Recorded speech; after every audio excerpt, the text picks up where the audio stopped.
আপনারা যদি সজাগ থাকেন তাহলে আপনাদের পরের দিনের আনন্দটা আর থাকবে না। সেই জায়গাটুকু আমরা পাহারা দিব। আপনারা ঘুমাবেন, নির্বিঘ্নে ঘুমাবেন, আমরা সেই জায়গার পাহারা দিব। এবারের পূজাটাই আসলে একটু চ্যালেঞ্জিং। আমাদের নেতা তারেক রহমান সাহেব পাঠিয়েছেন যে আমরা যেন পূজা মণ্ডপে এই দুর্গা পূজাকে যেন সুন্দরভাবে করতে পারে, সেজন্য আমরা যেন আপনাদের পাশাপাশি থাকি।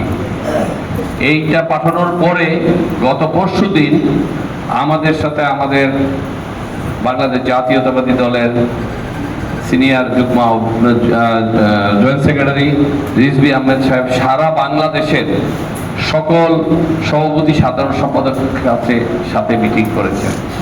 আসলে মিটিংটা করার উদ্দেশ্য হলো যে এবারের পূজাটা যেন খুব শান্তিতে করতে পারে, গতবার মতো এরকম কিছু আশঙ্কা প্রকাশ করে এবং আছে, যেগুলো নিয়ে আপনারা এখানে যারা আছেন তারাও আপনারা বুঝেন। তা আমরা আসলে সার্বিকভাবে আমরা প্রস্তুতি নিয়েছি। আমাদের এখানে পৌর বিএনপি সভাপতি সাধারণ সম্পাদক উপস্থিত আছে, থানা বিএনপি সভাপতি সাধারণ সম্পাদক উপস্থিত আছে, আমাদের সিনিয়র নেতৃবৃন্দরা উপস্থিত আছে। আমরা পূজা মণ্ডপ আসলে ভাগ করে করে দেব, কে কোথায় দৃষ্টি রাখবে। আপনাদের কাছে আমাদের লিস্টটা পাঠিয়ে দিব। আপনাদের যদি কোনো সময় মনে করেন যে কোনো প্রয়োজন, আপনাদের ফোন দিবেন। আমার নাম্বার এবং অ্যাডভোকেট সেলিম ভাইয়ের নাম্বার তো অনেকের কাছেই আছে। আমরা যেরকম ঈদ করি, আপনারা আমাদের ঈদে সবাই অনেকেই শরিক হন, আপনাদের পুজোতেও কিন্তু আমরা শরিক হই। আমার পরিবার এই দুর্গা পূজাতে বসে থাকে কোন দিন রূপালী দি আমারে সন্দেশ পাঠাবে। এখন আবার ওই জহরলাদার সন্দেশের কথা আমাকে আগেই বলে দিছে। এরকম অনেকেরই সন্দেশ আমাদের কাছে আসে, আমাদের নেতৃবৃন্দরা সে সন্দেশ খায়। তো এটা তো একটা সৌহার্দ্যতা, এটাও আমরা একটা পূজার পার্ট, আমরা পূজার পার্ট।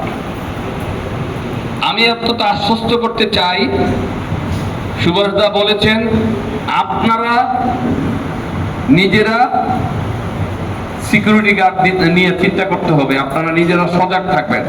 আপনারা যদি সজাগ থাকেন তাহলে আপনাদের পরের দিনের আনন্দটা আর থাকবে না। সেই জায়গাটুকু আমরা পাহারা দিব।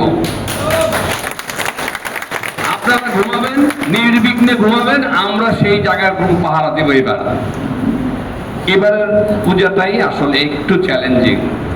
দেখেন, সরকার থেকে আরম্ভ করে সবাই আমরা যেরকম ভাবে এটাকে আমাদের নেতা তারেক রহমান সাহেব যেরকম ভাবে সিরিয়াসলি নিয়েছে, অনেক রাজনৈতিক ব্যক্তিবর্গ হয়তো তাদের সক্ষমতা নাই, কিন্তু তারপরে তারাও কিন্তু এইটাকে খুব সিরিয়াসলি নিয়েছে। তো সুতরাং আপনারা আপনাদের জায়গাতে আপনারা আনন্দ করবেন। আপনারা যখন কোথাও সমস্যা হয় আপনারা আমাদেরকে জানাবেন। আর ইলেকট্রিসিটি আশা করি এইগুলার সমস্যার সমাধান হয়ে যাবে। আর দাদা বলতেছিল যে এখানে ময়লার ফেলানোর কথা, এটা আমি আগামীকালকে কথা বলবো জিডিএলডির সাথে, যেন এখানে আসলে এই জিনিসগুলো একটু ত্বরান্বিত করতে হবে আর কি আমাদের পৌরসভাকে দিয়ে, যে এই ময়লাটা ফালানোর সাথে সাথে যেন ময়লাটা পরিষ্কার হয়ে যায়। কারণ ময়লা ফালানোর জায়গাও নাই। সেই রাস্তা 40 বছর 50 বছর আগের রাস্তা, এখনো সেই একই রাস্তা। এবং আমরা আমাদের যুবদল, ছাত্রদল, স্বেচ্ছাসেবক দ্বারা আমরা ট্রাফিকেরটা যেন একটু ভালো হয় সেভাবে আমরা প্রশাসনের সাথে কথাবার্তা বলবো। আসলে আমরা সহযোগিতা না করলে প্রশাসনও আপনাদেরকে যে খুব একটা সহযোগিতা দিবে আমার মনে হয় না সেটা পারবে। কারণ এত জনগণ বাড়ছে এবং এই যে পূজাতে সবাই গ্রামের থেকে আসে শহরে, অনেকে দেখা যায় যে এক বছরে এই শুধু এই পূজা উপলক্ষেই এই শহরে আসে। তো সুতরাং আমরা ওই মানে সবাই যেন নির্বিঘ্নে পূজা পালন করতে পারে সেদিকে আমাদের সচেষ্ট থাকবো আমরা। এবং আমি চাঁদপুর সদরের সকল পূজা মণ্ডপে এবং হাইতরের পূজা মণ্ডপে আমি যাওয়ার চেষ্টা করবো এবং আমাদের নেতৃবৃন্দরা কিন্তু সবাই যাবে। তারপরেও শহরের ফরিদগঞ্জ, মতলব, কচুয়া, শাহরাস্তি, সেখানেও আমরা জেলা থেকে আমরা নেতৃবৃন্দ সবগুলোতে হয়তো পাঠাতে পারবো না, আমাদের নেতৃবৃন্দ পাঠাবো। তো আমরা আপনাদের পূজাটা তো সাধারণত শুরু হয় সন্ধ্যা 7টার পর থেকে, রাত্র 10টা 11টা 12টা পর্যন্ত চলে, আর বিসর্জন হলো বিকাল 5টা, 2 তারিখ বিকাল 5টা। এই সময়টা আমি শহরেই থাকবো। আমি আপনাদের সবাইকে ধন্যবাদ জানিয়ে আমি আমার বক্তব্য আর দীর্ঘায়িত না করে সবাই সুস্বাস্থ্য কামনা করে সবাই যেন পূজাটাকে সুন্দরভাবে উপভোগ করতে পারেন সেই দোয়া করে আমি আমার বক্তব্য শেষ করলাম। খুদা হাফেজ।